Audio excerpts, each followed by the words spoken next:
ರಸ್ತೆ ದಾಟಲು ನಿಂತಿದ್ದ ದ್ವಿಚಕ್ರ ವಾಹನಕ್ಕೆ ವಾಹನವನ್ನ ಓವರ್ಟೇಕ್ ಮಾಡುವ ಭರದಲ್ಲಿದ್ದ ಮಾರುತಿ ಸ್ವಿಫ್ಟ್ ಕಾರೊಂದು ಡಿಕ್ಕಿ ಹೊಡೆದು ಸವಾರ ಮೃತಪಟ್ಟ ಘಟನೆ ಶುಕ್ರವಾರ ಉಡುಪಿ ಶಿರ್ವ ಪೆಟ್ರೋಲ್ ಪಂಪ್ ಮುಂಭಾಗದಲ್ಲಿ ನಡೆದಿದೆ. ಶಿರ್ವ ಇಂದ್ರಾಪುರ ನಿವಾಸಿ ಶಿರ್ವ ದೇವಿ ವೈಂಡಿಂಗ್ ಸೆಂಟರ್ನ ಮಾಲಕ 45 ವರ್ಷದ ಪ್ರಕಾಶ್ ಆಚಾರ್ಯ ಮೃತ ವ್ಯಕ್ತಿ.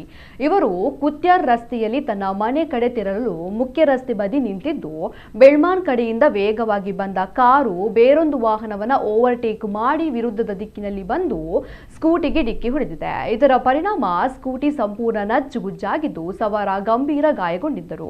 ಅವರನ್ನ ಮಣಿಪಾಲದ ಆಸ್ಪತ್ರೆಗೆ ದಾಖಲಿಸಲಾಗಿತ್ತು. ಆದರೆ ಚಿಕಿತ್ಸೆ ಫಲಿಸದೆ ಅವರು ಕೊನೆಯುಸಿರೆಳೆದಿದ್ದಾರೆ. ಶಿರ್ವ ಪೊಲೀಸರು ಪ್ರಕರಣ ದಾಖಲಿಸಿಕೊಂಡಿದ್ದಾರೆ.